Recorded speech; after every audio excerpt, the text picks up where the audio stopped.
Welcome back to the English Boys. the show where we discuss all things literature. I'm Samuel. And I'm Louis, and thank you for tuning in. Wow. Oh, hello, Samuel. Hey, Louis. You doing all right? Very well, very well. I'm very excited for this episode, actually. Yeah, it's been a long time in the making. Yeah. Guess we could say. But yeah, no, it's going to be a banger. Yeah. So do you want to give everyone a little synopsis of what we're about to do? Yeah, okay. A couple of months ago, around about November time, Samuel and I were lucky enough to go to a talk at the Guards Chapel in London, hosted and delivered by Tom Holland, the historian known for works like Dominion and also the Rest is History podcast. And he delivered a talk to a group of people gathered in the chapel about Tolkien, about J.R.R Tolkien, best known to be the author of Lord of the Rings, but then also things like The Silmarillion and The Hobbit. And he was talking about how Tolkien also kind of interacted with, and his writing kind of was influenced by ideas of war and faith. And essentially, that is what we're going to be talking about today. We were able to take some notes during the lecture. So we made some notes, and we are going to hopefully be able to deliver them to you listeners today in an organized fashion. But yeah, it was a really, really cool experience. It was, wasn't it? And we got to meet him as well at the end, which was awesome. We've got a photo with him, which you've probably seen on our social media.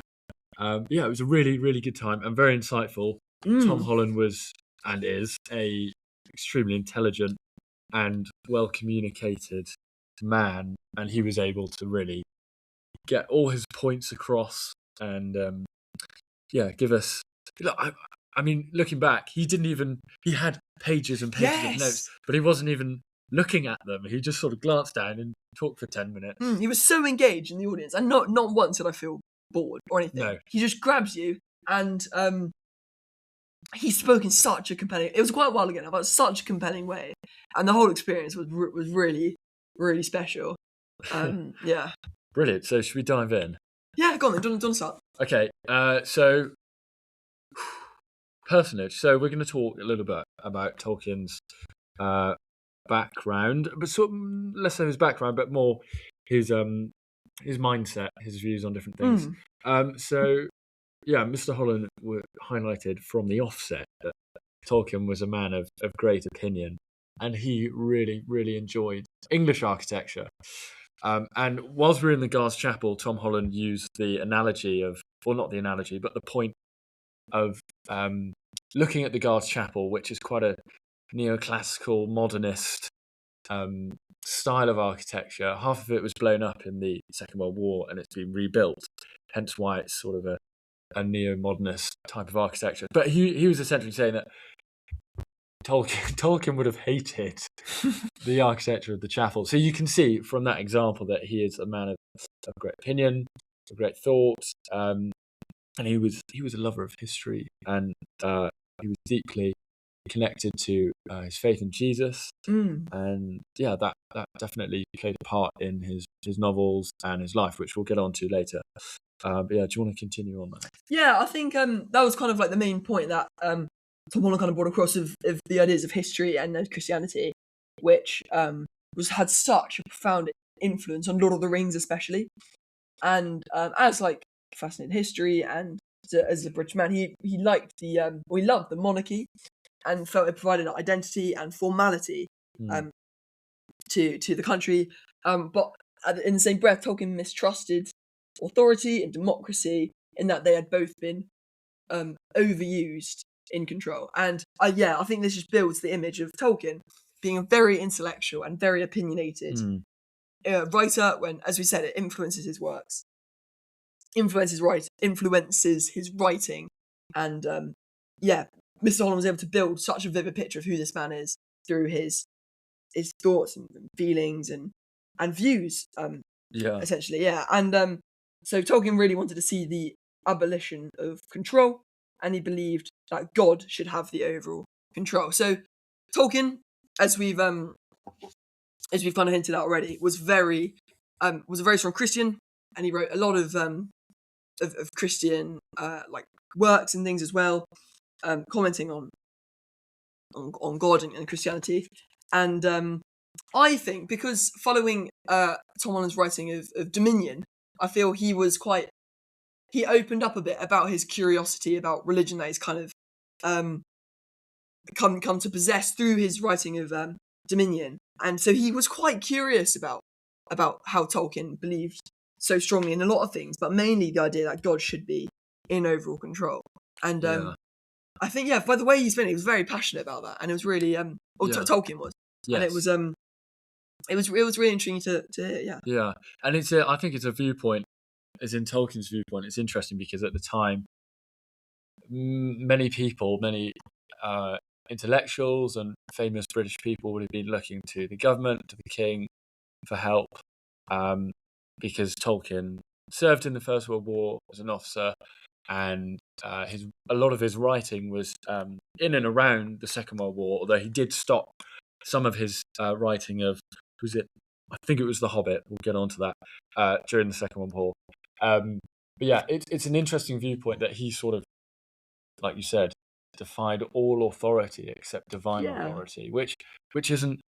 It's not a viewpoint that's taken by very many people today, and I imagine probably not back then either. But yeah, so should we get on to the solution of war and how that's presented through Lord of the Rings? Right. Okay. So Tom Holland, he interestingly jumps straight to the last book of Lord of the Rings, The Return of the King. It's the third book of the 3-book series. And Tom Holland was saying that this particular novel really highlighted Tolkien's faith and his ideals. And this is really seen through the victory in Lord of the Rings. And yeah, we can talk about these points together, but just to note one, to win, I thought this was really interesting. To win in the story was to give up one's power, and this is going to initiate lots of spoilers. So if you haven't watched or read Lord of the Rings, and you want to, probably don't listen to this. Anyway, Frodo and Sam, the two hobbits, in company together, travel across Middle-earth, and they destroy the ring, which holds ultimate power, and they have to destroy it by throwing it into the fire and lava at Mount Doom. So yeah, and not Tolkien. Tom Holland was saying that the way to win was to give up one's power, and that, from a Christian point of view, is very similar, because the way that Jesus talks about relationship with him is picking up his cross and following him, and leaving everything behind. It's not about winning huge battles and gaining glory, but actually being humbled and submitting yourself to Christ, which is pretty much, in essence, this is a metaphor for that. Do you want to carry on? Well, I think that, as we were saying, Return of the King is a real representation of his ideas of faith. And when it came to Frodo having to make the journey to Mordor to destroy the ring at Mount Doom, the ring had, in the story, possessed this power of temptation and using it for evil, which will happen to Smeagol, which is how he became Gollum. But yeah, Frodo had to kind of withstand that temptation and put it out of his mind, which is a real parallel to the ideas of sin in the Bible. And there's a lot of parallels, like how Frodo's meekness, and he was just a humble servant, like how Jesus was. So he was just this humble hobbit living in the Shire and a simple life, and he got thrown into this adventure. And I suppose it can mirror the ways that Jesus was just a carpenter, and he was as the Bible says, the savior of the world. And it also shows that when it was this meek little hobbit, he was the one to destroy Sauron, who was this lord, this evil lord, embodying evil and sin and things. And yet Frodo was just a hobbit, a small hobbit living in the Shire, living in Hobbiton. And again, it mimics images of Jesus being a carpenter and not a king, not like a fit kind of ruler and to triumph over. Yeah. Do you see what I mean? No, I do. It's a great point. Yeah, and it goes on really. So it reflects the ideas of Frodo and Sam going on this quest. Mimics the Old Testament figures who weren't able to fulfill God's prophecy on their own, but yet they had these friends running up together to complete their quest. So you have the like the iconic scene in Peter Jackson's portrayal of the book, where you have at Rivendell all of the hobbits, so Frodo and Sam, but then also Merry and Pippin, their friends, grouped with a dwarf named Gimli and an Aragorn, and then an elf called Legolas, among others. And they have this interaction where, like, Legolas would say, "You have my bow," Gimli says, "You have my axe," and it's that idea of camaraderie and coming together, which Tolkien really kind of suggested in the books and mimicked, as I said, Old Testament figures. And yeah, Tom Holland really brought attention to that, of just the camaraderie to come together to defeat the bigger evil. Yeah, that's really strong. And it's funny how Tolkien also uses time, and in a way that I didn't expect it to be that sort of literal. But the day of victory over Middle Earth is on the 25th of March, and that's stated in the Return of the King, which is also the same day as Annunciation Day, which is a sort of celebration in the Catholic Church of when the angel Gabriel revealed himself to Mary, bringing the news that she was going to have a son called Jesus. So yeah, that is sort of looking at the victory in Lord of the Rings and how it's a parallel to Tolkien's faith. And now, should we talk a little bit about medieval Christianity and how that? Yeah. Okay. Do you want to start it off? Okay. So yeah, in medieval times, as many listeners might know, there was a feudal system, and you had the king at the top, the lords, the bishops, the knights. You sort of had landowners, and then peasants or the serfs. And this idea of feudalism is one that today is viewed as quite negative, because we live in generally an equal democratic society, which is brilliant. It's got so many perks. However, at the time of sort of the 16th, 15th, 14th, 13th, 12th century, especially in England, the idea of this feudalism, there was self-motive in it, and trying to establish power over others, but a general collective view was that people had their role in society, and that they served the Lord through that role. So whether you were a bishop or a verger or ploughing in the fields, or you were a seamstress or a carpenter, you had your role, and that role was key as a piece in the puzzle to creating the jigsaw, which is society. And that, sort of going back to Frodo needing his friends, is another example of how camaraderie and purpose is really seen through Tolkien's faith, and that is how it's influenced in the novel. Yeah, do you want to carry on? Yeah. Like additionally, going a bit from medieval times, but Tolkien and Tom Holland really brought attention to the idea that Tolkien is also making a comment on modernism, the idea of the beauty of the world could be fading. That was kind of his view. And there's a quote, I wrote it down, but I don't quite have it with me. I don't really remember it. But Galadriel, who is the Elvish queen, shares in Return of the King, sailing off with the elves, leaving Middle-earth forever, having the idea of it's the end of the old ways, kind of, expressing this idea of modernism and mechanization, I think, which Tolkien was making a comment upon. And I remember thinking, because it kind of, for Samuel and I, we're studying Tess of the D'Urbervilles in English, and Hardy brings in a lot of ideas of mechanization and modernism, and how he makes comments on that.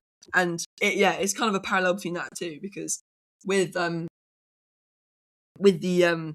it being written at the time of like the war and the history changing, I feel like Tolkien's making a real comment on that. As we said, he's a very opinionated man, and he's making making comment of the changing times, and even like the departure just from like simple kind of life, and even just like country life as things become more city oriented. And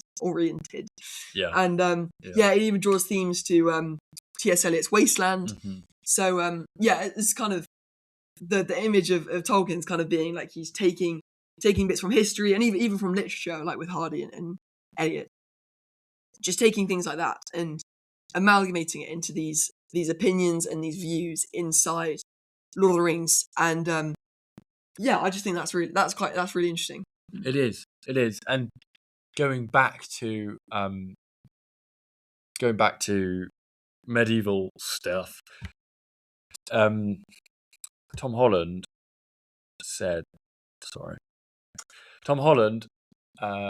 highlighted the fact that Tolkien really was inspired by English folklore and the idea of tales that have been passed down by tongue through generations, sort of even going back to Anglo-Saxon times, have been lost, partly due to, you've got things like the Enlightenment, you've got Tudor times, but also the turning point really here was in 1066, where the Anglo-Saxons were really stamped out by the Normans.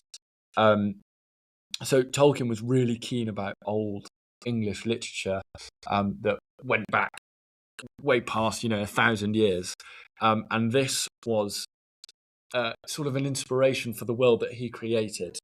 And some people might know this, others may not, but the Lord of the Rings and The Hobbit, Middle-earth, is based upon the landscape of the Cotswolds. I didn't know that. That's interesting. Yeah, and you can see why in terms of linking it back to original England. It's very green.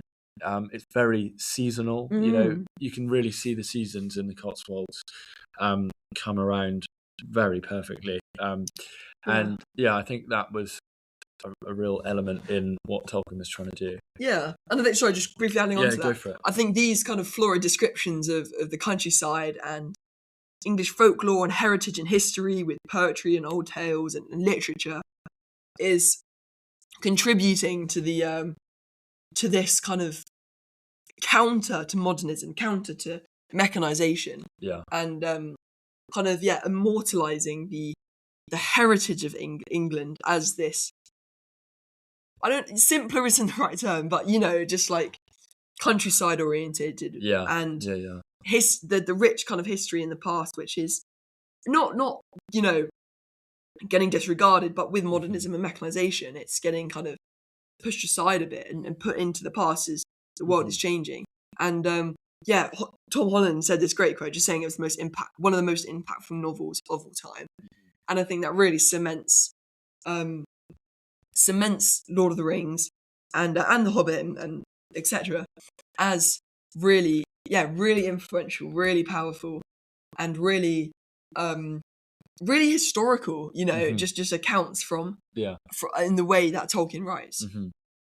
Brilliant. Well, that is sort of the brief introduction. It's not brief at all. It's 20 minutes long, but the reason why Tom Holland was called upon the Guards' Chapel to talk there that night was really to talk about war and how that impacted on Tolkien's writing, which I didn't really know was much of a thing. I knew that... no, neither did I. Yeah. I knew that his faith had a big impact, but I did not know war was. But so should we get into that? Yeah. Great. Well, for me, I found it really interesting because, of course, it was really interesting to learn about how it's impacted the novel of the Lord of the Rings, but just some of the history that Holland was able to bring into the talk was really, really, really interesting. I'm really prevalent to being around the talk taking place around Remembrance Day in the Guards' Chapel. It was really, really quite powerful, and it shows how great of a historian he is, really knowledgeable. And going back to the idea of modernism and mechanization, Lord of the Rings really reflected the change in mechanization specifically during World War One. World War One being a really horrific turning point in history.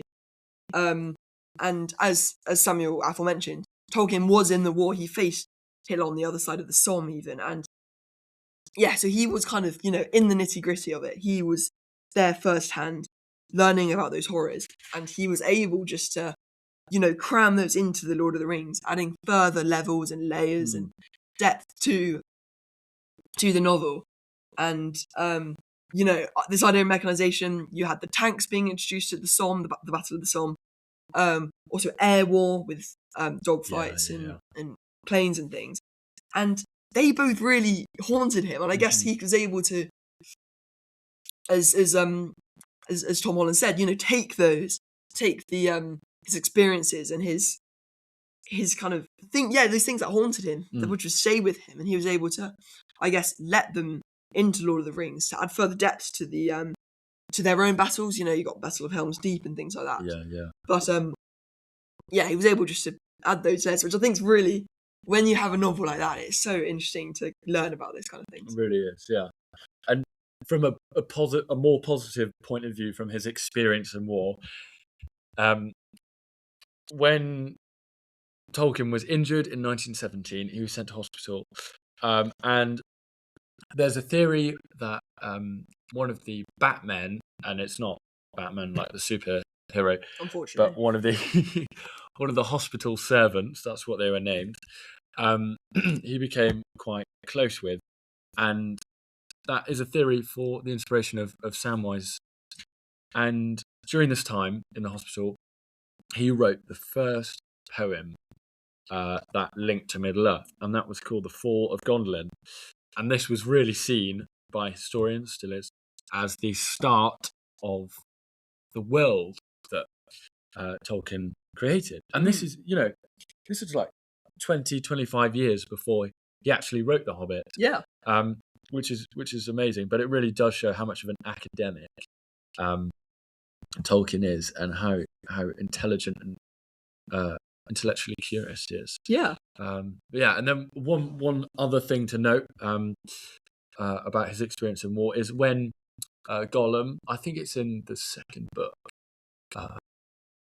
the Two Towers, when Gollum is leading Sam and Frodo through the marshes, you see and you read the imagery of the dead people in the bog, especially their faces, and that highlights the view that medieval warfare is as terrifying and distressing as modern warfare. And the reason why Tolkien uses this is because obviously we see modern warfare, especially the First World War, as being really brutal, because you've got machine guns everywhere. You just pop out of a trench and you've been picked off. Tolkien is showing that both types of warfare are as equally terrible and cause as equal amount of destruction. Yeah, and going back to the idea of the dead people in the water, there's this chilling quote of "just float there for all eternity." That was written in the book, and I just think it's really powerful the way that he's brought it in. Like in 1918, at that time when he was in the war, all but one of his close friends had died in battle, so he knew the idea of death, the idea of losing people you care about, and he kind of enforced this image of that the destruction of war impacts everyone, and that the evil of war is still seen on both sides, not just the Allies or the Axis, etc. It was really vivid. That was the way it was written in Lord of the Rings. That war was just, brutal, and it was really, really heavy. Yeah. And to further that, Tolkien is really using this analogy of Lord of the Rings at the time when you've got the Second World War going on. You've got political destruction in Europe through the collapse of France. fascist movements in Spain, in Italy, and obviously in Germany. You've also got issues in Russia where people are unhappy about communism and the regime is expanding, and they're obviously clashing with Germany. Like Louis said, war is seen on both sides, and it's not just for the good guys and the bad guys, But however, Tolkien was prepared to denounce the Nazis, and he was very supportive of the Jewish community during the time of the war and before the war. So in 1938, Tolkien praised the Jewish people in a letter to his German publisher. And that's really interesting because in 1938, I think Crystal Nacht, that was the year of that. I'll check that.